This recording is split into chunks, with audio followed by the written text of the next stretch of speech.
우리나라가 세계 영화사에서 이제 세계 영화 시장에서 우리나라의 위치가 상당히 높아졌어요. 외국 영화제에서 상도 타고 또 넷플릭스에서 1위를 하기도 하고 하는데 그런 연유로 해서 외국의 유명한 배우들이 자기가 출연한 영화를 홍보하기 위해서 우리나라에 찾아오는 경우가 이제 있어요. 요즘은 코로나 때문에 그렇습니다만 그 전에는 자주 이렇게 우리나라를 찾아오게 되는데 우리나라에 오면 이제 방송에 출연을 해요. TV에 이렇게 방송에 출연하면 인터뷰를 하고 할 때에 많은 경우 무엇을 그들에게 요구하느냐면 김치를 한번 먹어주세요.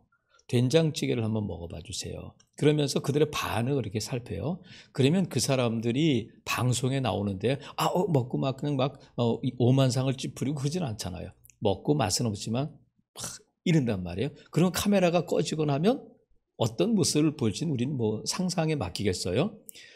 미국 사람들은 특별히 이제 미국 사람들 서양인들 가운데 미국 사람들은 김치를 먹지 않잖아요. 그들은 스테이크를 먹고 빵을 먹고 고기를 주식으로 하는데 우리나라는 스테이크나 빵이 아니라 밥과 김치를 먹어요.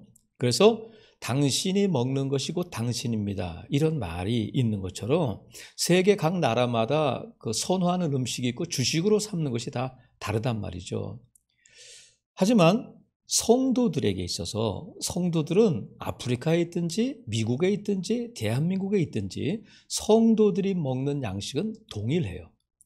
하나님께서 이스라엘 백성들을 애굽에서 인도해 내셔서 광야를 지나서 이제 가나안 땅에 들어가야 하는데 가나안 땅을 앞에 두고 하나님께서 내가 왜 40년 동안을 너희에게 이렇게 방황하게 했느냐면 너희에게 가르쳐 주고 싶은 것이 있었다. 그것이 뭐냐면 사람이 떡으로만 사는 것이 아니라 하나님의 입에서 나오는 모든 말씀으로 산다. 이것을 가르치고 배우는데 40년이 걸렸다는 거야. 근데 그것을 어디에서 필요한 거냐면 가나안 땅에 들어가면 먹고 사는 일에 온통 정신이 팔려서 농사만 잘 지을 수 있다면 돈만 벌 수 있다면 대박만 날 수 있다면 바알이면 어떻고 아세라면 어떻겠어 하면서 먹고 사는 일 때문에 정작 너희들이 누구이고 너희들이 무엇으로 사는 자들인 것을 잊지 말아라 하는 것을 계속해서 말씀해 주셨어요. 근데 그 일에 실패하고 말잖아요. 실패한 이스라엘 백성들이 있는가 하면 예수님께서 이 땅에 오셔서 제일 먼저 사탄에게 시험을 받으시잖아요. 40일 동안 줄이신 다음에 사탄에게 시험을 받을 때 사탄이 첫 번째 시험이 뭐냐면 너 그렇게 배고픈데 하나님의 아들이잖아. 저 돌덩이를 떡으로 만들어서 먹고 일단 먹고 해. 근데 예수님께서 아까 하나님의 말씀을 신명기 8장 3절 말씀을 인용하면서 사람이 떡으로만 사는 게 아니다. 하나님의 입에서 나오는 모든 말씀으로 산다 하면서 그 사탄의 시험을 물리치게 된단 말이죠. 그래서 예수님께서 이 말씀을 하시고 나서 공생애를 시작하시는데 오늘 본문에 있는 것처럼 예수님이 사역 중에 어디 오셨냐면 사마리아 이 유대에서 갈릴리로 가는 도중에 사마리아에 들르셨는데 그곳에서 누구를 만나느냐면 수가성 여인을 만나게 되잖아요. 우리가 몇 주 동안 살펴본 것처럼 그 여인과 대화를 할 때 주제가 뭐냐면 물이야.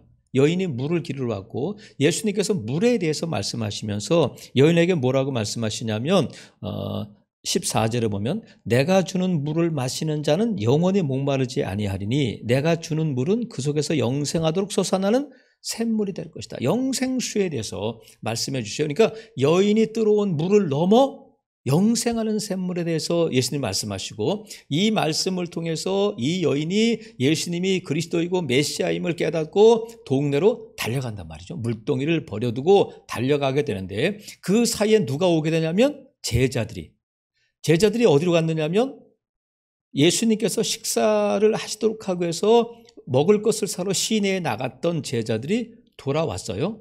그래서 제자들이 예수님께 뭐라고 말하냐면 예수님 뭐 좀 드세요. 좀 식사하세요. 이렇게 식사하세요. 그랬더니 예수님께서 32절에 내게는 너희가 알지 못하는 먹을 양식이 있어. 그랬더니 33절 제자들이 서로 말하되 아니 누가 벌써 뭘 갖다 주셨나? 우리가 없는 사이에 뭘 좀 갖다 드렸나? 이렇게 말하고 있을 때에 예수님께서 뭐라고 말씀하시는 34절 나의 양식은 나를 보내신 이의 뜻을 행하며 그의 일을 온전히 이루는 이것이다. 이렇게 말씀하셔요. 그러니까 제자들이 말하는 양식과 식사하세요 할 때 그 식사와 예수님께서 그 양식에 대해서 다른 개념을 가지고 말씀을 하신단 말이죠. 그래서 예수님께서 이 사마리아에 오신 목적은 제자들하고는 달랐단 말이죠. 제자들은 지금 잠깐 쉬고 식사 시간이 됐으니까 점심 먹기 위해서 이곳에 들렸지만 예수님은 이곳에 오신 목적이, 사마리아에 오신 목적이 뭐라고 말씀하시면 사마리아 선교를 위해서 오셨다는 거예요.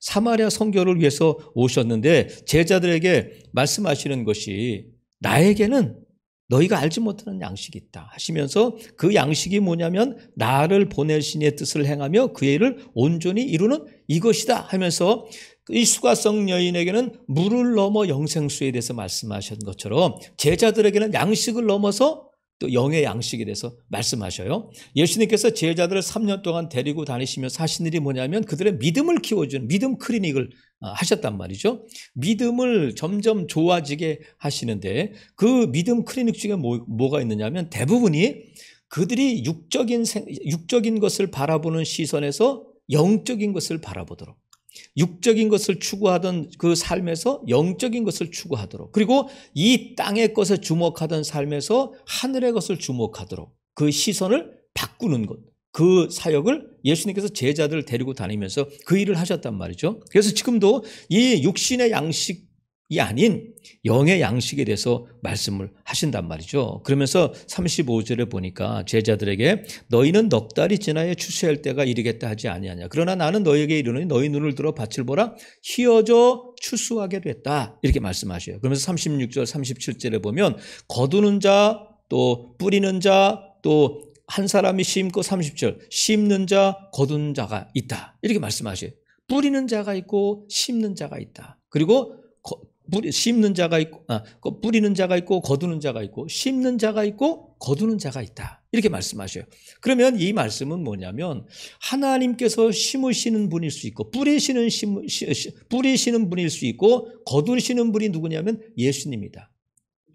또 예수님이 심고 제자들이 거두고, 이런 의미도 되고, 또 이 여기서 뿌리는 자는 누구냐면 제자들이 거둔다고 할 때 뿌리는 자는 누구냐면 이미 구약의 택한 백성들 선지자들이 뿌려놓은 것을, 선지자들 세례 요한까지의 그 선지자들과 구약의 택한 백성들이 이미 뿌려놓은 것을 지금 신약의 제자들이 거두고 있다. 이런 말씀도 된단 말이죠. 그러니까 하나님이 뿌리시고 예수님이 거두시고 또 예수님이 뿌리시고 제자들이 거둘 뿐만 아니라 구약의 선지자들과 택한 백성들이 뿌린 것을 지금 신약의 언약 백성들이 또 제자들을 통해서 거두게 하신다 하는 그 의미도 되는데, 지금 하나님께서 심으신 것을 예수님이 거두니까 너희들은 아무것도 아냐 이 말씀을 하시는 것이 아니라 너희들이 지금 가서 전도하고 누군가를 예수를 믿게 하고 하는 것은 너희들이 뭔가를 해서가 아니라 너희 이전에 이미 오랫동안 이 일을 위해서 하나님이 일하시고 하나님이 열심히 이루시고 또 사람을 통해서 심고 뿌리고 심고 하셔서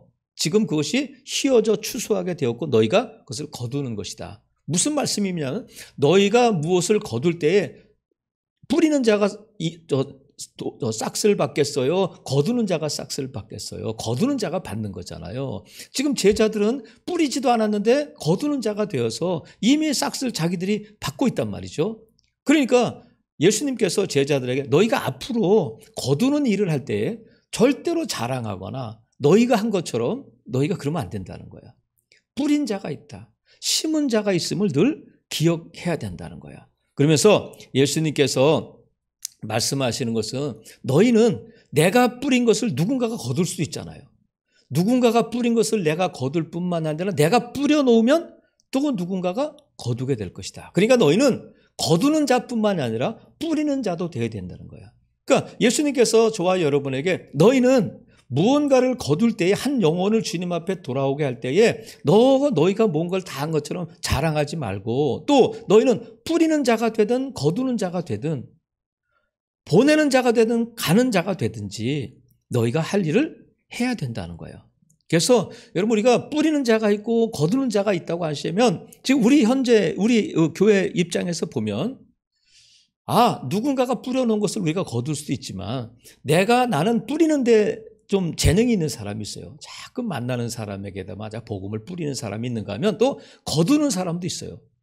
그러니까 전도할 때에 복음을 전할 때에 함께 팀을 이뤄서 하면 좋다는 거예요. 그러니까 내가 혼자 뭘 다 한 걸로 하지 말고 나는 뿌리는 일을 잘하면 나 다른 사람들에게 복음을 잘 전하고 또 예수님을 전할 수 있는 사람과 함께 그 사람을 만나든지 또 이렇게 함께 만날 수 있는 기회를 만들면 팀을 이뤄서 하면 훨씬 더 효과적이라는 거예요. 그 자리에서 거두는 자가 있고 심는 자가 있고 거두는 자가 있으니까 내가 잘할 수 있는 것을 하면 되는 거예요. 너는 뿌리든지 거두든지 뿌리는 자가 되든지 심는 자가 되든지 거두는 자가 돼야 된다. 모두가 다 거두는 자가 될 수는 없잖아요. 뿌리는 자는 눈물로 뿌리지만 누군가가 기쁨으로 단을 거두게 될 텐데 예수님께서 말씀하시기를 36절에 보면 거두는 자가 이미 싹도 받고 영생에 이르는 열매를 모으지만 이는 뿌리는 자와 거두는 자가 함께 즐거워하게 하리라는 거예요. 그러니까 나는 아무것도 받은 게 없어요. 나 뿌렸는데 과연 그것이 열매를 맺었는지 그것이 뭐 추수하게 되었는지는 모르지만 그것이 열매를 맺고 거두게 되었을 때에 뿌린 자도 함께 즐거워하게 된다는 거예요. 그러니까 우리가 뿌리는 일에 있어서도 우리 역할을 해야 돼요. 거두는 일만 하려고 하는 것이 물론 내가 뿌리고 내가 거둘 수 있지만 우리 성도들이 지혜로운 것은 뭐냐면 뿌리는 일을 하면서 거두는 일은 자꾸 목사한테 이렇게 떠넘기는 거예요. 그래서 누구를 만나는 뭐냐 우리 목사님 한번 만나봐. 우리 목사님 한번 만나. 우리 목사님 설교 한번 들어봐. 와서 한번 기도 한번 받아봐. 그럼 모든 책임이 누구한테 오는 거예요? 자기는 뿌리고 안 되면 목사님 탓. 근데 그것이 현명한 거잖아요. 그것이 잘하는 거예요. 그래서 성도들이 우리 목사님 한번 만나봐, 우리 교회 한번 나와봐, 목사님 설교 한번 들어봐, 한번 기도 한번 받아봐 해가지고 데리고 와가지고 많은 분들이 좋은 마음을 갖게 되고 또 교회에 정착하게 되는 일이 많이 있잖아요.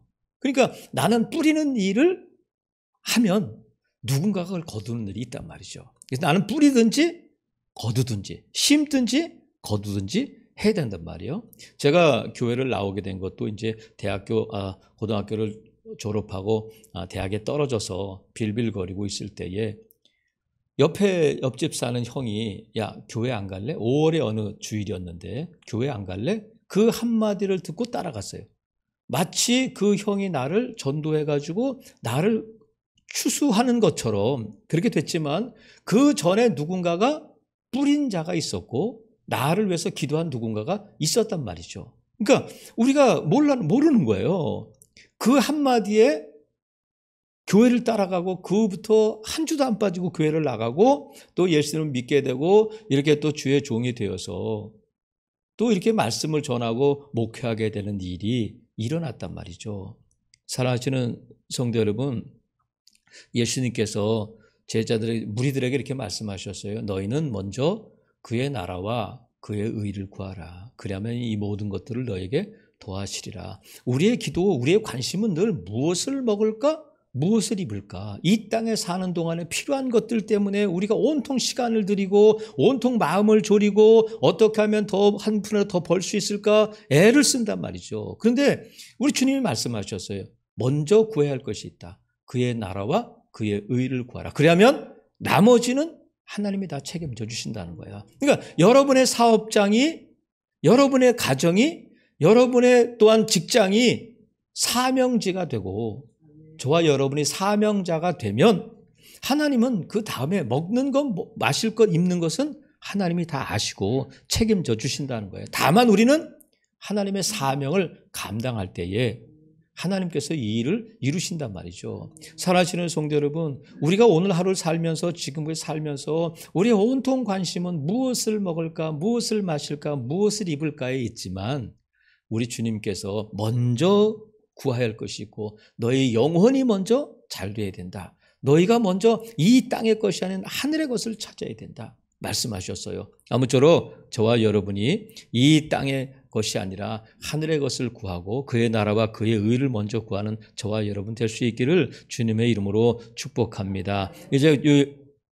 사마리아 여인을 보면 사마리아 여자가 39절에 보니까 마을로 동네로 달려가잖아요. 동네로 달려가서 뭐라고 말하냐면 여자의 말이 내가 행한 모든 것을 그가 내게 말하였다, 증언하였다는 거예요. 뭐라고 증언하냐면 내가 행한 모든 것을 그가 내게 말해줬어요 했다. 그러면 여인이 내가 행한 모든 것이 뭐겠어요? 예수님과 여인의 대화 가운데서 뭐가 그 여인이 행한 것이겠어요? 예수님께서 여인에게 내 남편을 좀 데려와봐, 이 말씀을 하셨잖아요. 그랬더니 남편 없어요. 맞다, 내가 남편 5이 있고 지금 있는 사람도 내 남편이 아니구나, 이렇게 말씀하셨어요. 예수님께서 이 여인의 과거에 대해서 지금 현재의 삶에 대해서 말씀하신 것에 대해서 이 여인이 감동을 받고 마음이 열리고 동네로 달려갔는데, 어쩌면 이 여인이 사는 동네에서 이 여인이 예전에 남편 5이 있었고 또 남자와 이런 관계가 있었다는 것을 아는 사람이 과연 있었을까? 어쩌면 이 여인에게는 부끄러운 과거고, 어쩌면 사람들과의 관계에 있어서 원만하게 다가갈 수 없었던 아픈 상처일 수 있는데, 이 여인이 가서 말한 것이 뭐냐면 내가 행한 모든 것을 그가 내게 말하였다. 그러면 사람들이 물어볼 거야. 그게 뭐야? 무슨 말을 했는데 그래? 그분이 너한테 뭐라고 말했어? 남편을 데리고 오라고 그랬어요. 아니, 남편이 어때서? 내가 실제는 전에 남편이 5이 있었거든요. 어쩌면 한 번도 누구에게도 말하지 못했던 그 아픈 과거를, 아픈 상처를 그냥 서슴없이 드러내게 되고 밝히게 되는 일이 일어나는데, 여러분, 우리가 하나님께서 우리를 사용하실 때에 우리가 정말 부끄러운 일, 우리의 약점을 통해서도 하나님을 증거하게 하신단 말이죠. 우리는 전도할 때에 내가 좀 번듯하고 내가 예수님 믿고 사업도 잘 되고 예수님 믿고 교회 다녔더니 자녀들이 번듯한 직장에 들어가고 대학에 잘 들어가고 병도 고침받고 그러면 내가 전도도 많이 하고 내세울 것도 많고 자랑할 것도 많은데, 지금 내 형편을 보면 내 새벽기도 나가고 매일 그 주일마다 안 빠지고 나가고 친구들도 안 만나고 그렇게 친구들도 안 만나고 교회 나가면서 뭐 달라진 게 뭐 있어? 우리 친척들이, 나를 아는 친구들이 나에 대해서 말할 때 부끄러운 내 형편이라면 우리가 과연 무엇을 어떻게 누구에게 차마 예수님을 전할 수 있겠어요?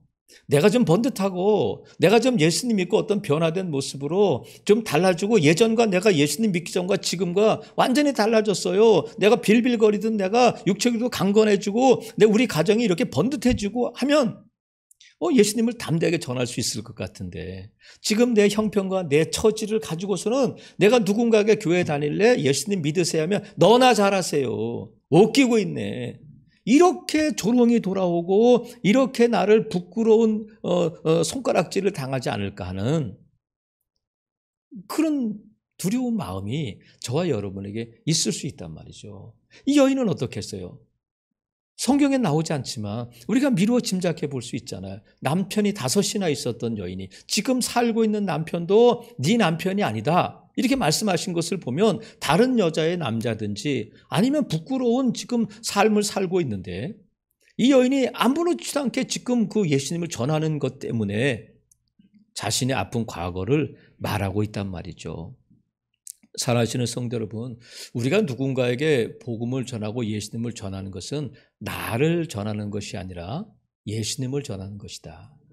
내 성공담을 전하는 것이 아니라 복음을 전하는 것이라는 것을, 이 본질을 잊어버려서는 안 돼요.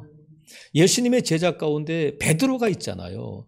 누구보다도 예수님과 가까이, 예수님이 어디를 가든지 베드로를 데리고 다니셨는데 베드로에게는 아픈 과거가 있잖아요. 다른 사람은 몰라도 베드로는 예수님이 죽으러 가는 데까지 나는 가겠습니다, 이렇게까지 말했던 베드로가 예수님께서 실상을 내게 말하는데 오늘 밤 닭 울기 전에 내가 3번 나를 부인할 거야. 베드로는 몰랐어요, 그 말씀이 뭔지. 근데 정말 그날 밤에 베드로가 예수님을 3번 부인하잖아요. 그것도 법정에서, 군인들 앞에서, 경찰들 앞에서가 아니라 한 여종 앞에서 예수님을 3번 부인하고 저주까지 하게 된단 말이죠. 근데 이 부끄러운 일을 복음서 기자들이 다 기록하고 있어요. 베드로가 예수님을 3번 부인했다. 근데 이 복음서가 기록될 때에 베드로는 예루살렘 교회의 지도자였어요. 높은 위치에 있었어요. 그런데 이 부끄러운 과거를 누가 알았겠어요? 자기가 예수님을 3번 부인했다는 것을. 베드로가 아니면, 베드로가 이것을 말하지 않으면 누가 그것을 기록할 수 있겠느냐고요. 내가 베드로라면 그건 빼줘. 마태야, 그건 빼줘. 이렇게 할 수 있지만 베드로가 지금 자신의 부끄러운 과거를 자기가 예수님을 3번 부인했다는 것을 말할 수 있었던 것은 뭐냐면 그건 지나간 일이고 지금은 아니라는 거예요. 나 그것 때문에 사도 못해. 나 예수님을 3번 부인했는데 나 전도 못해. 그러지 않고 그것 때문에 내가 복음을 전하지 못한다는 그것이 핑계가 돼서는 안 된다는 거예요. 주님은 그 약함을 통해서 오히려 내가 나를 사랑하느냐 물어보시고 베드로를 회복시키셨을 뿐만 아니라 내 양을 먹이라는 사명을 주셨단 말이죠. 바울은 어때요? 바울은 교회를 박해하는 자였잖아요. 오직하면 예수님께서 사울아 사울아 내가 왜 나를 박해하느냐 이렇게 말씀하셨어요. 그러면 바울은 예수 그리스도를 믿는 사람들을 감옥에 집어넣고 또 스데반이 죽을 때 그 자리에 있었던 박해자였는데 이제는 사도가 되었어요. 사람들이 너 사도 맞냐? 너 예수님의 제자 맞냐? 너 예수님의 부활을 목격했어? 너 언제 예수님 믿게 됐어? 이렇게 사도성을 의심할 때에 바울은 그래 나 같은 게 뭐 무슨 사도겠어? 내가 무슨 전도를 하겠어? 그러지 않고 나는 죄인 중에 괴수입니다. 내가 교회를 박해했습니다. 분명히 고백해요. 왜? 지금은 아니거든. 근데 우리가 나의 연약함 때문에 예수님을 전할 수 없습니다. 내 연약함 때문에 복음을 전할 수 없습니다. 그것은 핑계라는 거예요. 주님은 우리가 이 예수님을 전하고자 하는 마음을 가지고 나갈 때에 내 연약함까지도 사용하신단 말이죠. 그래서 베드로가 그랬던 것처럼 바울이 그랬던 것처럼 이 수가성 여인이 그랬던 것처럼 사용하시는데 이 수가성 여인이 이 말을 할 때에 자 39절에 있는 것처럼 내가 행한 모든 것을 그가 내게 말하였어요. 말해줬어요. 그게 뭐야? 내가 남편이 5이 있었거든요. 이 말을 하는 순간 이 여인은 이 아픈 과거로부터 이 아픈 상처로부터 자유함을 얻게 됐다. 지금까지 이것 때문에 얼마나 많이 이 여인이 부끄럽고 남에게 다가가지도 못하고 이 아픈 마음을 갖고 살았었는데 이 말을 하는 순간 묶였던 모든 것들이 풀어지는 그런 순간이 오지 않았을까. 진리를 알지니 진리가 너희를 자유롭게 하리라 하신 말씀처럼 이 여인이 예수 그리스도를 전함으로 말미암아 그 모든 굴레로부터 벗어나게 되고 더 이상 동네 사람들에게 자신의 아픈 과거를 숨기지 않아도 되잖아요. 더 이상 그것은 부끄러움이 아니란 말이죠. 그래서 지금 이 여인에게도 그 말씀이 통하는 것이 뭐냐면 너희는 먼저 그의 나라와 그의 의를 구하라 말씀하셔서 이 여인이 물들어 왔다가 물기러 간 것이 아니라 물동이를 버려두고 예수님을 전하러 갔을 때에 이 여인을 붙들고 있던 이 모든 속박들이 풀어진 줄로 믿습니다. 여러분 여인이 예수님을 전할 때에 예수님을 믿은 지가 1년 되고 2년 되어서 내가 예수님 믿고 우리 가정이 이렇게 달라졌어요. 내 삶이 이렇게 달라졌어요. 변한 게 없잖아요. 하지만 자기가 메시아를 만났다고 하는 그 감격을 가지고 감동을 가지고 나가서 예수님을 전할 때에 많은 사람들이 예수님을 믿게 됐다는 거야. 놀라운 일이 일어났단 말이죠. 여러분 보세요. 예수님께서 제자들에게 말씀하셔요. 자, 35절에 보면 너희는 넉 달이 지나야 추수할 때가 이르겠다 하지 아니하느냐. 그러나 나는 너희에게 이르노니 너희 눈을 들어 밭을 보라 휘어져 추수하게 되었다. 너희 생각 나의 생각, 너의 시선 나의 시선이 다르다. 지금 추수할 때 이 사람들이 제자들이 바라볼 때는 우리나라는 지금 아직 추수하려면 아직도 석 달이나 있어야 벼가 자라고 이제 이렇게 추수할 때가 돼요. 근데 예수님께서는 아니야, 지금이다. 이렇게 말씀하시는 거예요. 지금 사마리아는 유대인들은 상종도 하지 않아요. 유대인들에게 복음이 전달되고 유대인들이 구원을 받을 수 있다는 것은 그들은 상상도 못하는 일이에요. 아예 포기한 땅이야. 아직은 아니다. 그런데 예수님께서는 아니야, 휘어져서 추수하게 됐다. 어디가? 사마리아 땅이 그렇다는 거예요. 너희가 포기하고 아직 때가 아니야. 아직 익지 않았어. 그렇지만 너의 때와 나의 때, 너의 생각과 나의 생각은 다른데 지금 사마리아는 추수할 것이 많다. 그러면서 사람들이 오는 거예요. 사마리아 사람들이, 그 동네 사람들이 여인과 함께 예수님께 나오는 거예요. 봐라, 추수해서 지금 휘어져서 추수하게 되었다 하고 실제적으로 말씀하신단 말이죠. 사랑하시는 성도 여러분, 무슨 말씀이냐면 우리가 누군가에게 뿌리든지 누군가에게 거두든지, 나는 뿌리는 자든지 거두는 자이든지 해야 하는데 그 때를 미루지 말라는 거예요. 우리가 생각할 때는 우리 애들이 교회에 나오는 것은 불가능해요. 우리 남편이 예수님을 믿는 것은 불가능해요. 지금은 아니에요. 아이고 씨도 안 먹혀요. 지금 말해봤자 아이고 지금 안 돼요. 많은 분들이 그래요.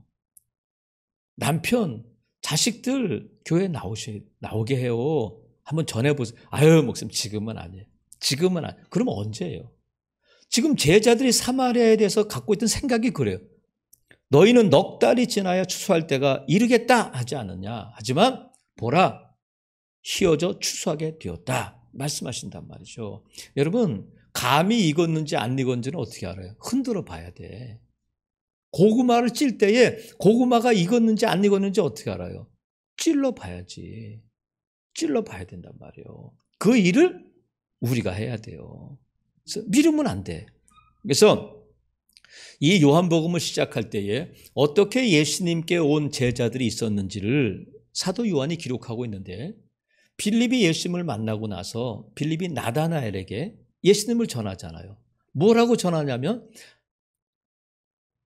갈릴리에서는 선한 것이 나올 수 없어 이렇게 말하니까 빌립이 나다나엘에게 뭐라 그러냐면 와봐, 일단 와봐. 이 한마디가 나다나엘의 인생을 바꿔놓은 거예요.